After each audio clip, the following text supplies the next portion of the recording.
नमस्कार, मी हेमंत देसाई ऑफिशियल या माझ्या यूट्यूब चॅनलमध्ये मित्रांनो आपलं मनापासून स्वागत करतो। लोकसभा निवडणुकांचे निकाल 4 जूनला जाहीर होतील।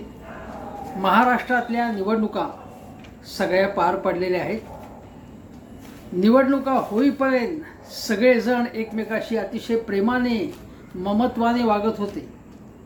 महायुतीतले गट 3 पक्षांमध्ये कसा एकोपा आहे आमच्यामध्ये, म्हणजे अजितदादांचा गट, शिंदे सेना आणि भाजप, आम्ही एकत्र आहोत, आमच्यात कुठलेही मतभेद नाही असं सांगितलं जातं।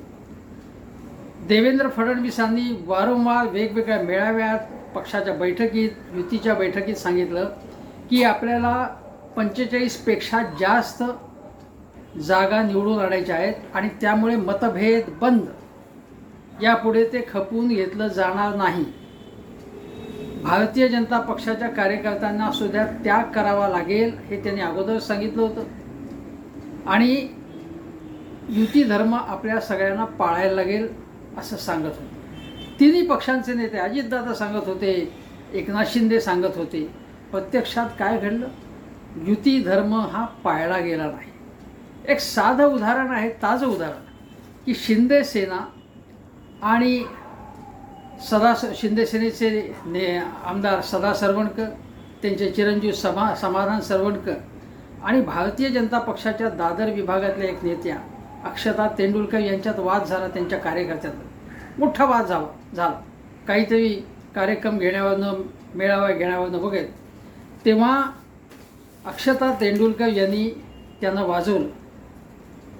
त्यांनी एक पोस्टच लिहिली की हिंदुत्व मोदीजींसाठी आम्ही काम करतो, बापाच्या 2 नंबरच्या पैशावर आम्ही नाही उडत। समाधान सरवणकरांना उद्देशून त्या म्हणाल्या होत्या। समाधान सरवणकर हेच ज्यांच्या वडिलांनी हवेत गोळीबार केला होता आणि त्यानंतर काहीही झालं नाही, त्यांच्या विरोधात कुठलीही कारवाई गृहमंत्र्यांनी केली नाही, ते सरवणकर। मोदीजी बापाच्या 2 नंबरच्या पैशावर आम्ही उडत नाही, युती धर्म फक्त भाजप पाळणार या गैरसमजात राहू नका। आमच्या नादी लागलात तर अरेला कार्य करणार असं अक्षता तेंडुलकर म्हणाल्या। प्रभादेवीच्या एका रॅलीवरनं काहीतरी वाद झाला दोघांमध्ये, हा भाग लक्षात घ्या। छगन भुजबळ, राष्ट्रवादी अजितदादा गटाचे मंत्री, आमदार, माजी उपमुख्यमंत्री, त्यांच्यात आणि शिंदे सेनेमध्ये कसा वाद झाला हे आपण पाहिलं। शेवटी हेमंत गोडसे यांना मिनतवाऱ्या करून अक्षरशः वारंवार एकनाथ शिंदेंच्या भेटी घेऊन प्रेशर आणावं लागलं, लोकमत आपल्या बाजूला आहे असं दाखवावं लागलं आणि तिकीट पदरात पाडून घ्यावं लागलं। कारण छगन भुजबळ म्हणाले होते, मला दिल्लीवरनं भाजपच्या नेत्यांचा निरोप आला की तुम्ही लढा, म्हणून सतत टेन्शनमध्ये होते हेमंत गोडसे। शेवटी त्यांना तिकीट मिळालं, पण छगन भुजबळांनी त्यांचा प्रचारच केला नाही। सुहास कांदे जे शिंदे गटाचे आमदार आहेत, त्यांचा आणि भुजबळांचा वारंवार तिथे वाद होतो, निधीवरनुसार वाद झालेला होता। जिल्हा समितीच्या बैठकीमध्ये, नियोजन समितीच्या बैठकीत वाद झाला होता। सुहास कांदे सतत हल्ले चढवतात छगन भुजबळांवर। त्या छगन भुजबळांनी सांगितलं की सुहास कांदे जे म्हणतात की मी काहीही प्रचार केला नाही, याच्यात काही तथ्य नाही, माझ्या कार्यकर्त्यांनी प्रचार केला। आता ही सांगण्याची गोष्ट आहे, पण प्रचार केला नाही। कल्याणला श्रीकांत शिंदे उभे आहेत, शिंदे एकनाथ शिंदेचे चिरंजीव, आणि तिथे गणपत गायकवाड आपल्याला माहिती असेल की ज्यांनी शिंदे गटाच्या एका नेत्यावरती गोळीबार केला होता आणि ते तुरुंगात आहेत, अटकेत आहेत ते। तर गणपत गायकवाड हे भाजपचे आमदार, त्यांच्यात आणि भाजपमध्ये तिथे ते भाजपचे आमदार, त्यांच्यात आणि शिंदे गटामध्ये तिथे वाद आहे आणि त्याच्यातनं तो गोळीबार झाला, काही व्यवहारांवरनं गोळीबार झाला आणि शिंदेंच्यावर एकनाथ शिंदे मुख्यमंत्री, त्यांच्यावर गणपत गायकवाड यांनी जाहीरपणे आरोप केला होता की काही पैशाचा व्यवहार होता आणि पैसे काही मिळत नाहीत, येत नाहीत माझ्याकडे, दिलेले घेतलेले पैसे जे आहेत त्या व्यवहारावरून आरोप केला होता।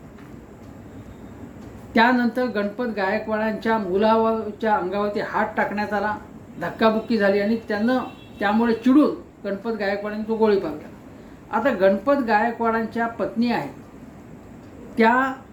त्यांनी कोणाचा प्रचार केला पाहिजे करायचा असेल तर लॉजिकली तर त्यांनी महायुतीच्या उमेदवाराचा प्रचार करायला पाहिजे, म्हणजे श्रीकांत शिंदेंचा. पण त्या श्रीकांत शिंदेंच्या प्रचाराने उलट विरोधी पक्षांच्या म्हणजे वैशाली दरेकर ज्या महाविकास आघाडीच्या म्हणजे शिवसेनेच्या कॅन्डिडेट आहेत त्यांच्या प्रचारात त्या आहेत तिथे. बघा कशा प्रकारे ही युती आहे, युती धर्म आहे. कसला युती धर्म कपाळाचा, हाणामाऱ्या सुरू आहेत एकमेकांमध्ये. त्यानंतर अजून एक उदाहरण, श्रीरंग बारणे जे मावळचे शिंदे गटाचे तिथले महायुतीचे उमेदवार, निवडणूक पार पडल्यानंतर त्यांनी सांगितलं की अजितदादा गटाच्या कार्यकर्त्यांनी माझं कामच केलं ते म्हणून जाहीरपणे त्यांनी आरोप केला आणि मी अजितदादांना त्या कार्यकर्त्यांची नावं देखील दिली आहेत म्हणून त्यांनी सांगितलं. अशा प्रकारे अनेक गोष्टी तिथे घडत आहेत, अनेक ठिकाणी हाणामाऱ्या सुरू आहेत. आता दुसरी गोष्ट सांगतो तुम्हाला, सगळ्यात महत्त्वाची जी काल घडली ती अशी की गजानन कीर्तिकर जे आहेत, जे अमोल कीर्तिकर एक उद्धव ठाकरे यांच्या गटाचे उमेदवार, अमोल कीर्तिकर आणि रवींद्र वायकर अशी लढाई आहे मुंबईत एका मतदारसंघात लोकसभेच्या. आणि अमोल कीर्तिकांचे वडील गजानन कीर्तिकर हे 4 वेळा आमदार, 2 वेळा खासदार, शिवसेनेचे संसदेतलेही नेते. त्यांनी सगळ्यात शेवटच्या टप्प्यात म्हणजे शिंदे मुख्यमंत्री झाले त्यानंतर काही महिन्यानंतर शिंदेंनी त्यांच्या भेटी घेतल्या आणि मग त्यांना राजी केलं की आपल्याकडे या म्हणून, आणि ते शिंदे गटात सामील झाले गजाभाऊ कीर्तिकर. पण सामील झाल्यानंतर सुद्धा त्यांचं आणि भाजपचं काही जमलं नाही आणि त्यांनी भाजपवरती सातत्याने टीका केली. साधी गोष्ट म्हणजे अमोल कीर्तिकरांच्या मागे जेव्हा ईडी लागली तेव्हा त्यासंबंधी सुद्धा त्यांनी आरोप केला की तपास यंत्रणांचा कसा दुरुपयोग केला जातो आणि माझ्या मुलाला वारंवार कसं काय एकदा चौकशी झाली पुन्हा पुन्हा चौकशा त्याच्या कशा केल्या जातात हा प्रश्न त्यांनी विचारला.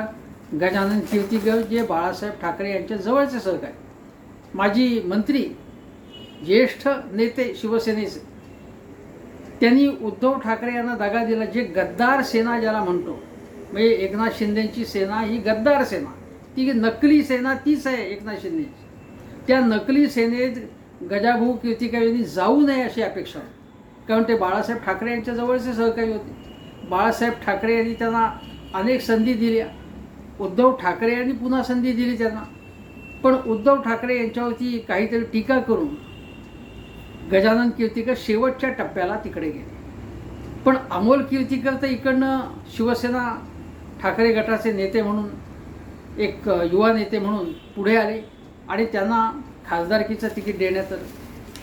आता त्यांच्या विरोधात शिंदे सेनेकडे उमेदवारच नव्हता.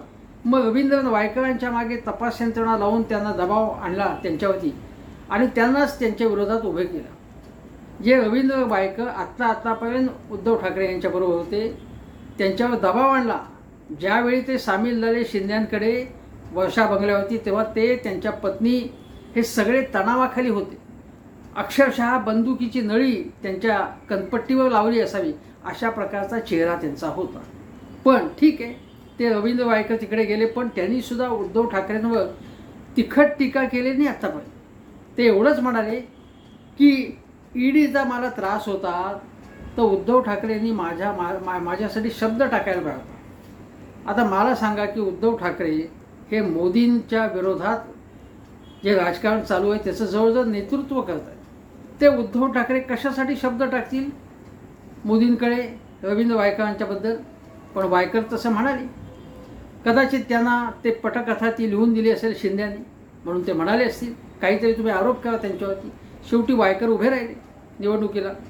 जे किरीट सोमय्या वायकर कसे भ्रष्ट सांगत होते ते किरीट सोमय्या गप्प बसले, मौन धोरण धारण केले त्यांनी त्याच्याबद्दल. पण तो विषय नाही आहे. गजानन कीर्तिकर काय म्हणाले त्यानंतर, हे निवडणूक संपल्यानंतर आणि निवडणूक संपायच्या वेळी ते असं म्हणाले, बघा वायकर जिंकले किंवा हारले तरी त्यात माझा दोष नसून उद्धव ठाकरे गटाचे आमदार अमोल कीर्तिकर म्हणजे गजाभाऊंचे चिरंजीव जिंकल्यास वडील म्हणून मला नक्कीच आनंद होईल. आता याचा काय अर्थ होतो की गजाभाऊ कीर्तीकर उद्धव ठाकरेंवरती टीका करून शिंदेंबरोबर गेले. आता शिंदेंबरोबर गेल्यानंतर त्यांनी खरं म्हणजे अमोल कीर्तीकर आपला मुलगा जरी असला तरी त्याच्या विरोधात प्रचार करावा अशी अपेक्षा होती. बघा, असं उदाहरण सांगण्यात येऊ शकतं की श्रीकृष्णाने अर्जुनाला हितोपदेश केला होता की पार्था, युद्धामध्ये जरी तुझे भाऊबंद असले तरी युद्धामध्ये काही भाऊ काही बघायचं नाही आणि हल्लाबोल करायचा. तर त्याप्रमाणे गजाभाऊंनी अमोल कीर्तीकरच्या विरोधातल्या प्रचारामध्ये रवींद्र वायकरांच्या प्रचार मोहिमेमध्ये भाग घेऊन आपल्या मुलावरती टीका करायला पाहिजे होती, भाषणं ठोकायला पाहिजे होती. प्रचारामध्ये वायकरांचा सहभाग घ्यायला होता, पण ते तर घरी बसले, त्यांनी काहीच केलं नाही प्रचार. म्हणजे त्यामुळे गद्दार सेनेला असं वाटलं, जी गद्दार सेना म्हणून मिंधे सेना ओळखली जाते, त्यांना वाटलं की आपण गद्दार आहोत, पण आपल्या गद्दारांच्या पक्षामध्ये हा एक गद्दार माणूस आहे. म्हणजे गद्दारांना साक्षात्कार व्हावं की अरे आपण गद्दारी केली, पण आता आपण जो पक्ष स्थापन केला आहे आपल्याशीच गद्दारी हा माणूस करतोय. म्हणून मग त्यांच्या विरोधात टीका सुरू झाली. यांनी मग काय झालं की शिशिर शिंदे, ज्यांनी वानखेडे खेळपट्टी उखडली होती, पाकिस्तानशी क्रिकेट खेळायचं म्हणून निषेध म्हणून ते गाजलं होतं प्रकार, ज्यांनी जेव्हा खाद्यतेलाचं शॉर्टेज होतं तेव्हा त्यांनी एक ट्रक काहीतरी फोडून किंवा हे त्यांनी सर्वसामान्यांना त्याचं वाटप केलं होतं. असे एकेकाळचे आक्रमक नेते, बाळासाहेबांचे लाडके नेते म्हणून शिशिर शिंदे होते. शिशिर शिंदे तिथून बाळासाहेब ठाकरे यांच्या शिवसेनेला दगा देऊन ते मनसेमध्ये सामील झाले. मनसेमध्ये माहीत नाही त्यांना काय अनुभव आला, तिथून ते पुन्हा शिवसेनेत आले. शिवसेनेत आल्यानंतर मग ते गद्दार गँगमध्ये सामील झाले, म्हणजे शिंदेंबरोबर गेले. आता शिंदेंनी टीका केली पत्र लिहून की गजाभाऊंवरती कडक कारवाई करा म्हणून. शिशिर शिंदे हे उपनेते शिंदे सेनेचे, पण आता ते काही फार मोठे नेते नाहीत, पण त्यांना ही मागणी करण्यासाठी कोणी प्रवृत्ती केली असेल तर अर्थातच शिंदे असतील, श्रीकांत शिंदे असतील, यांच्यापैकीच कोणीतरी सांगितलं असणार त्यांना की असं तुम्ही अशी मागणी करा, मग आम्ही कारवाई करू. आणि कारण एकनाथ शिंदेंच्या पेक्षा गजाभाऊ हे ज्येष्ठ नेते, त्यांचे बॉस होते ते एकसंध शिवसेनेमधले. गजाभाऊ एक प्रकारे बॉसच होते, ज्येष्ठ नेते होते. मग त्यांच्यावरती कारवाई शिंदेंना करताना थोडंसं अडचणीचं वाटत असेल, म्हणून मग शिशिर शिंदे तुम्ही मागणी करा. पण शिशिर शिंदेची निवड काय केली, कारण शिशिर शिंदे तसं आजच्या राजकारणात काही फारसं महत्त्व नाही आहे, त्यांचं राजकारण होऊन गेलेलं आहे. पण त्यांची निवड यासाठी केली असेल की ते एक ज्येष्ठ नेते आहेत, आता शिंदे सेनेमधले जे सिनियर नेते आहेत त्यापैकी ते. मग त्यांनी मागणी केली तर समजा समजू शकतं, म्हणून त्यांना मागणी करायला सांगितली. आणि आता कारवाई होईल काय किंवा काय हे आता बघायला पाहिजे. पण चर्चा सुरू झाली की गजाभाऊ कीर्तीकर हे गद्दार आहेत असं सांगण्यात आलं. आता अजून एक गोष्ट, त्याच्यानंतर प्रवीण दरेकर काय म्हणाले, जे देवेंद्र फडणवीसांचे उजवे हात. दरेकर बोलले किंवा दरेकर जे बोलतात ती पटकथा देवेंद्र फडणवीसांची असते, हे लक्षात घ्या. दरेकर असं म्हणाले की भाजपवालेच कटकारस्थानी असल्याने त्यांची डोकी अशीच चालतात असं गजाभाऊ म्हणाले. पण त्याच्या अगोदर प्रवीण दरेकर काय म्हणाले बघा. प्रवीण दरेकर म्हणाले की म्हणजे गजाभाऊंना तिकीट हवं होतं, मग तिकीट घ्यायचं लोकसभेचं, अमोल कीर्तीकरच्या विरुद्ध मी लढतो असं सांगायचं आणि ऐनवेळी माघार घ्यायची, असा यांचा कट होता. असा आरोप प्रवीण दरेकरांनी केला आहे त्यांच्यावरती. आणि त्याच्यावरती प्रत्युत्तर देताना गजाभाऊ म्हणाले की भाजपवालेच कटकारस्थानी आहेत, मी नाही, तुम्ही कटकारस्थानी आहात, तुमची डोकी अशी चालतात, तुम्ही कपटी आहात, तुम्ही कलुषा कब्जी आहात असंही त्यांना म्हणायचं असेल, तुम्ही कावेबाज आहात, तुम्ही लबाड आहात असं गजाभाऊंना म्हणायचं भाजप. आणि त्यांच्यात अशी काय म्हणतात उत्तर प्रत्युत्तर, हल्ला प्रतिहल्ला असं झालं.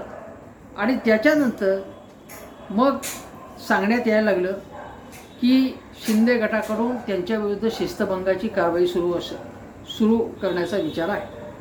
आता गजाभाऊ काय म्हणाले बघा, की माझं निवृत्तीचं वय झाले आणि मुलाच्या विरोधात मी लढलो असतो तर ते बरोबर झालं नसतं असं मला वाटलं, असं गजाभाऊ म्हणाले. मला गद्दार कशाला म्हणताय, मी काहीच गद्दारी केली नाही असं त्यांना सुचवायचं.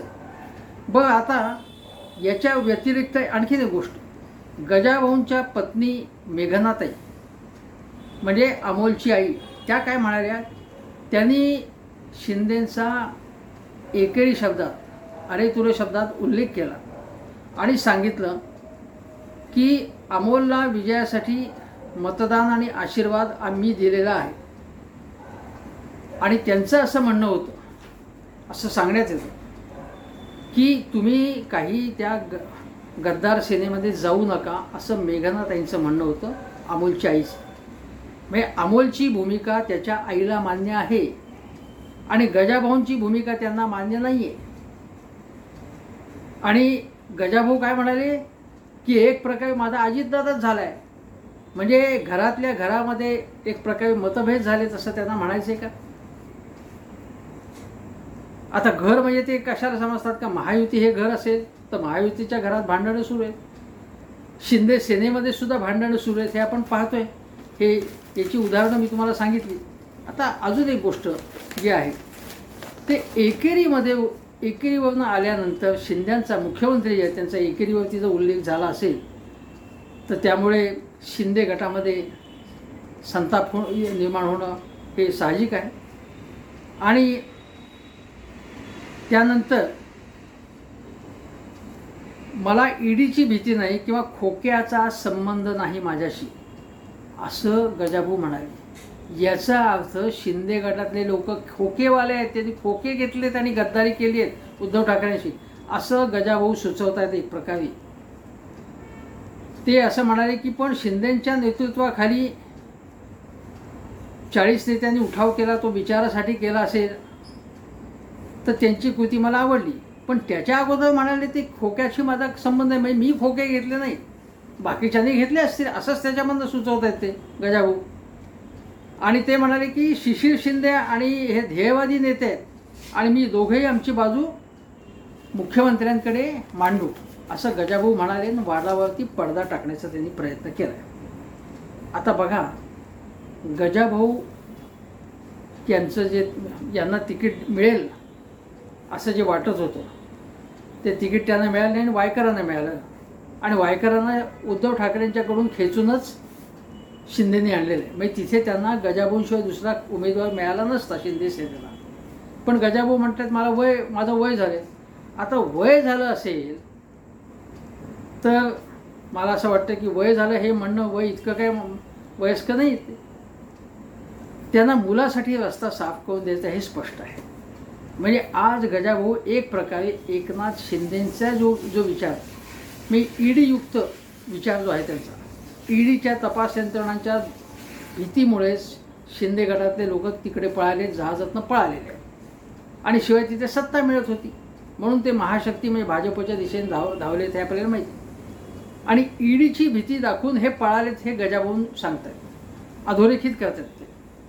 शिवाय खोके घेतलेत त्यांनी असंही सुचवतात अप्रत्यक्षपणे आणि मी नाही घेतलेले असं ते म्हणतात. शिवाय ते म्हणतात की भाजप कपटी पक्ष आहे. याच्या अगोदर ते म्हणाले होते की शिंद्यांनी 23 जागाच मागितल्या पाहिजे. शिंद्यांनी 23पेक्षा कमी जागा जर मिळाल्यास तर सहन करता कामा नये असे कठोर उद्गार त्यांनी काढले होते. तेव्हा देवेंद्र फडणवीस यांनी नाराजी व्यक्त केली आणि एक प्रकारे त्यांनी सांगितलं की आम्ही त्यांच्या बॉसना म्हणजे एकनाथ शिंदेना काय सांगायचं ते सांगू आणि त्यामुळे आम्ही यांना काही उत्तर देणार नाही असं फडणवीसांनी सांगितलं. आणि तेव्हाच लक्षात आलं की फडणवीस हेच गजाभाऊ कीर्तिकारांवरती नाराज आहेत आणि त्यामुळे त्यांच्या विरोधात पक्षशिस्तीचा भंग केल्याची कारवाई व्हावी असा आदेश महाशक्ती किंवा भाजपकडून शिंदेंना गेलेला असावा. भाजपने डोळे वटावल्यानंतर शिंदेंना आपले काही उमेदवार बदलावे लागले, त्यासाठी वाटेल त्या तडजोडी कराव्या लागल्या आणि खूप टीका त्यांच्यावरती जेव्हा एकनाथ शिंदेंच्या गट हा लाचार आहे, लोटांगण घाललं आहे भाजपपुढे, अशी टीका झाल्यानंतर मग भाजपच्या लक्षात आलं की अरे असा जर मेसेज गेला तर तो त्याचा आपल्यालाही फटका बसेल. म्हणून मग शिंदेंना जास्त जागा दिल्या. शिंदेंचा स्वाभिमान आम्ही कसा जपला आहे म्हणून त्यांना 14-15 जागा दिल्या. शिंदेंकडे आहेत 13 खासदार. त्यांची मागणी काय होती? जास्त, म्हणजे 21 किंवा 23 जागा मिळाल्या पाहिजेत आपल्याला, अशी मागणी होती ना. कारण गेल्या वेळी शिवसेनेला मला वाटतं 23 जागा, भाजपला 25 जागा अशा मिळाल्या होत्या वाटणीस, एकसंध शिवसेनेला. पण 23 जागा मिळायला पाहिजे, 23 15 जागा मिळाल्या, ठीक आहे, त्या 15 जागा मिळाल्या. आता त्यापैकी निवडून किती येतील हा खरा प्रश्न आहे. हा भाग झाला. आता दुसरी एक गोष्ट आहे की रामदास कदम आणि एक गजाभाऊ यांच्यातही वाद झाला होता. गजाभाऊंचं वय झालेलं आहे, त्यांनी तिथनं लढवू नये, ती निवडणूक लढवू नये, आणि त्यांच्यावरती अनेक आरोप रामदास कदम यांनी गंभीर आरोप केले होते गजाभाऊंवर. म्हणजे रामदास कदम हे शिंदे सेनेमध्ये, ते आणि गजाभाऊ हेही शिंदे सेनेमध्ये, त्यांच्यात हाणामाऱ्या सुरू आहेत. त्यानंतर ते दोघं शिंद्यांना भेटले आणि मग त्यांचे मतभेद थांबले असं म्हटलं जाते, पण ते थांबले नसणार. कारण ती जी काही कटुता निर्माण झाली ती मोठी कटुता होती. आता दुसरी गोष्ट, ठाण्याची जागा नरेश म्हस्केंना मिळाली. नरेश म्हस्के यांच्यावर भाजपचे स्थानिक लोक नाराज होते. तिथे संजय केळकर, विनय सहस्त्रबुद्धे या भाजपच्या नेत्यांना तिकीट हवं होतं. एवढंच नव्हे तर गणेश नाईक जे भाजपात आहेत, जे अगोदर शिवसेनेमध्ये होते, बाळासाहेबांच्या शिवसेनेत होते, त्यांनी त्यांच्या सहकाऱ्यांनी राजीनामा दिले, होलसेलमध्ये राजीनामा दिले पदाधिकाऱ्यांनी. आणि संजीव नाईक जे गणेश नाईकांचे चिरंजीव, त्यांना तिकीट हवं होतं तिथे, ते न देता नरेश म्हस्कांना दिल्यामुळे गणेश नाईक प्रचंड संतापले आणि त्यामुळे त्याचा फटका नरेश म्हस्केंना इथे निवडणुकीत बसेल असं सांगण्यात येत आहे. हाही भाग आपण लक्षात घेतला पाहिजे. आता इतके मतभेद यांच्यामध्ये आहेत. आता महायुतीमध्ये आपल्याला माहिती आहे की शिवतारे आणि अजितदादा यांच्यात किती मतभेद होते. हर्षवर्धन पाटील आणि अजितदादा यांच्यात किती मतभेद होते. या सगळ्यांना एकत्र बोलवून बैठका घेऊन देवेंद्र फडणवीसांना ते मतभेद दूर करावे लागले. पण दूर करावे लागले असले तरी प्रत्यक्षामध्ये ते दूर प्रत्यक्षात झाले का हे सांगता येणार नाही, हे आपण लक्षात ठेवलं पाहिजे. आता दुसरी गोष्ट आहे ती अशी की बघा, याच्यामध्ये एक महत्त्वाचा मुद्दा असा आहे तो की उदय सामंत आणि दीपक केसरकर यांनी, हे उदय सामंत आणि दीपक केसरकर हे शिंद्यांच्यापेक्षाही देवेंद्र फडणवीसांचे भक्त बनलेले आहेत. शिंद्यांची सुद्धा ते भलावण करतात, पण भाजपला अनुकूल अशी लाईन प्रत्येक वेळी ते घेतात. म्हणजे दीपक केसरकर हे सातत्याने काय सांगत होते की उद्धव ठाकरे जेव्हा मुख्यमंत्री होते तेव्हा ते मोदींना दिल्लीत जाऊन भेटले, तेव्हा त्या भेटीत काय झालं हे मला माहिती आहे. उद्धव ठाकरे यांनी आश्वासन दिलं होतं की मोदींना, ठीक आहे मी विचार करतो आणि तुमच्याबरोबर यायला मी तयार आहे, असं त्यांनी सांगितलं. आणि हे सगळं मला माहिती आहे, ही भेटच मी अरेंज केली वगैरे वगैरे दीपक केसरकर सांगतात. आणि उद्धव ठाकरे यांची विश्वासार्हता कमी होईल यासाठी प्रयत्न करतात. त्याचप्रमाणे गजाभाऊंबद्दल सुद्धा त्यांनी टीका केली की गजाभाऊंनी एक प्रकारे आपल्या मुलाच्या विरोधात प्रचारात हिरिरीने भाग घ्यायला पाहिजे होता, अशी केसरकरांनी अपेक्षा व्यक्त करून एक प्रकारे नाराजी व्यक्त केली. आता हे सगळं स्क्रिप्ट देवेंद्र फडणवीस लिहित आहेत, हे त्यांना आवडेल असं आहे. आता दुसरी गोष्ट, जसं हे मी म्हटलं तुम्हाला की उदय सामंत, हे उदय सामंतही सातत्याने उद्धव ठाकरे यांच्यावर कशी टीका करतात ते बघा. आता दीपक केसरकर हे राष्ट्रवादीतनं शिवसेनेत झाले आणि उद्धव ठाकरेंना दगा देऊन हे शिंद्यांबरोबर गेले. उदय सामंत हे राष्ट्रवादीवाले आणि ते तिकडे सगळे फायदे लाटले, मग ते उद्धव ठाकरेंकडे आले, तिथे मंत्री झाले, सगळे फायदे लाटले, मंत्रिमंडळात होते महाविकास आघाडीच्या, सगळे फायदे लाटून पुन्हा उद्धव ठाकरेंच्या नावाने बोंबा मारून ते शिंद्यांबरोबर गेले, तिथेही उद्योगमंत्रीपद प्राप्त केलं. आणि देवेंद्र फडणवीसांच्या मागे मागे ते असतात नेहमी. पण एवढं करूनसुद्धा त्यांच्या भावाला तिकीट नाही मिळालं आणि नारायण राणे आणि त्यांचा भाऊ यांच्यात तीव्र मतभेद होते.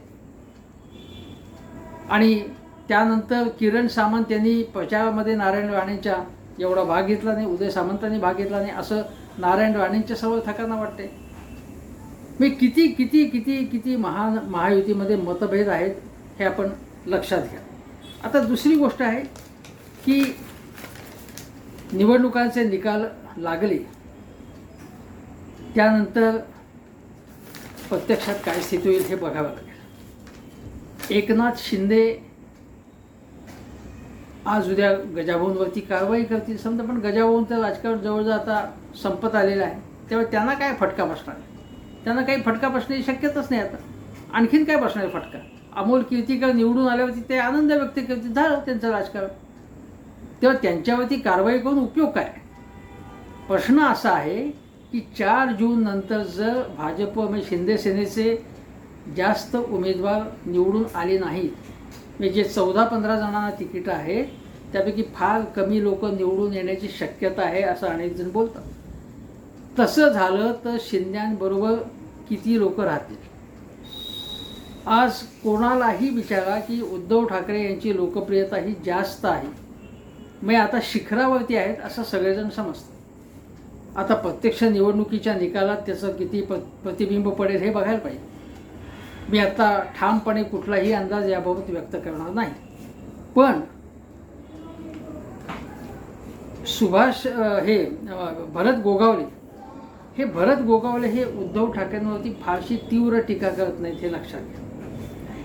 अब्दुल सत्तार यांनी उद्धव ठाकरेंबद्दल ब्र देखील काढलेला नाही, म्हणजे ते त्या बाजूला गेल्यानंतर सुद्धा. अर्जुन खोतकर ज्यांनी सरळ सांगितलं की ईडीचा त्रास होत असल्यामुळे तो मी सहन करू शकत नसल्यामुळे मी तिकडे गेलेलो आहे, ते अर्जुन खोतकर. त्यानंतर गुलाबराव पाटील हे अस्वस्थ आहेत, कारण गुलाबराव पाटील यांचं राजकारण म्हणजे सगळं राजकारणाची समीकरणं तिकडे बदललेली आहेत.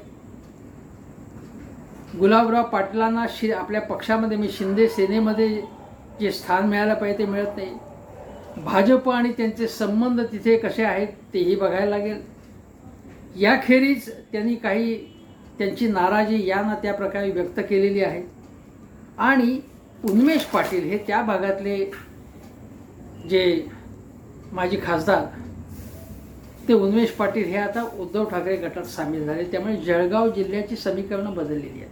पण गुलाबराव पाटील हे सुद्धा कम्फर्टेबल नाही आहेत तिथे. संजय गायकवाड जे बुलढाण्याचे आमदार, जे वाटेल ते बोलण्याबद्दल प्रसिद्ध आहेत, पण त्यांनी सुद्धा यावेळी निवडणुकीमध्ये आपला एक पहिल्यांदा अर्ज कोणाच्याही परवानगीशिवाय हा उमेदवारी अर्ज भरला होता. पुढे माघार घेतली, ह्या भाग सोडून दे. पण त्यांची नाराजी भाजपबद्दल वारंवार प्रकट होते, आपण लक्षात घेतलं पाहिजे. म्हणजे शिंदे सेनेमध्ये आज असं आहे, गद्दार सेना आपण ज्याला प्रचलित शब्द आहे म्हणून मी तो शब्द वापरतो. या गद्दार सेनेमध्ये 2 गट आहेत. एक गट जो आहे तो उद्धव ठाकरे यांच्या विरोधात, शिंदे जे नेतृत्व करतात उद्धव ठाकरे विरोधात त्या शिंदे शिंद्यांच्या बरोबर आहे. दुसरा गट जो आहे त्याच्यातला तो भाजप विरोधात, तो शिंदेंबरोबर आहे, पण तो भाजपचं त्याला वागणं पसंत नाही आहे. तो मूळ कट्टर शिवसैनिक आहे बाळासाहेबांचा. शिंद्यांबरोबर तो सोयीसाठी गेलाय, पण त्याला भाजपचा व्यवहार, भाजपची दादागिरी, भाजपचा कपटीपणा आवडत नाही. आणि ज्याचं प्रतिनिधित्व गजाभाऊ कीर्तीकर करतात. भाजपची दादागिरी संजय गायकवाडांनी आवडत नाही. अब्दुल सत्तारही फारसे नाराजीत आहे भाजपच्या एकूण व्यवहाराविरुद्ध. अर्जुन खोतकरांना भाजपचा एकूण समीकरण त्यांच्या जुळलेलंच नाही. अर्जुन खोतकर हे मनाने उद्धव ठाकरेच्या बरोबरच आहेत. गुलाबराव पाटील, मी कितीतरी उदाहरणं सांगेन. आणि ज्यावेळी 4 जूनला समजा एकनाथ शिंदेंना प्रतिकूल निर्णय झाला, म्हणजे त्यांच्या खूप कमी जागा निवडून आल्या, तर त्यापैकी किती लोक त्यांच्या बरोबर राहतील नेते हे बघावं लागेल. आणि मग शिंद्यांच्या बुडत्या जहाजातनं जसं जहाजातनं उंदीर बाहेर पडतात तसे अनेक जण बाहेर पडायला लागतील. त्यांना उद्धव ठाकरे आपल्या बरोबर घेतील का नाही हे मला माहीत नाही, कारण या लाचारांना, या गद्दारांना आम्ही आमच्याकडे घेणार नाही असं संजय राऊत आणि अन्य नेत्यांनी सांगितलेलं होतं. पण राजकारणात कुठलीही गोष्ट खात्रीपूर्वक सांगता येते.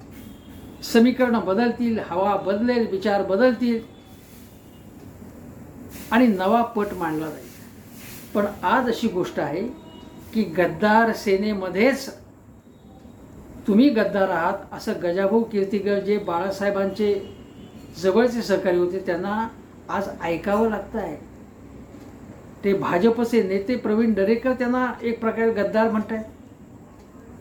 दीपक केसरकर, उदय सामंत हे त्यांच्याच पक्षातले नेते त्यांना गद्दार म्हणत आहेत. आणि गजाभाऊ कीर्तीकर यांच्यासारख्या ज्येष्ठ नेत्याला एक प्रकारे हे ऐकून घ्यावं लागतं आहे. महायुतीमध्ये भाजप आणि राष्ट्रवादी आणि शिंदे सेना आणि भाजप या सगळ्यांमध्ये मतभेद आहेत. पण शिंदे सेनेमध्येच अंतर्गत मतभेद आहेत. त्यामुळे 4 जून नंतर काय होईल हे सांगता येत नाही. 4 जून नंतर वेगळंच गाणं गायलं जाईल. एक प्रसिद्ध गाणं आहे गद्दार चित्रपटातलं विनोद खन्नाच्या, तू गद्दार सही, तू मक्कार सही, तेरा मेरा यार पुराना है, तुझे इनकार सही. हे गाणं हे लोक, गद्दार गँगमधले लोक गात नाचतील का गुवाहाटीप्रमाणे ते बघावं लागेल. बघूया काय होतं ते. सध्या इथेच थांबतो. हेमंत देसाई ऑफिशियल हा माझा यूट्यूब चॅनल जरूर बघा. बेल आयकनचं बटन दाबा आणि मित्रमंडळींनाही सांगा की हा चॅनल बघा म्हणून. नमस्कार.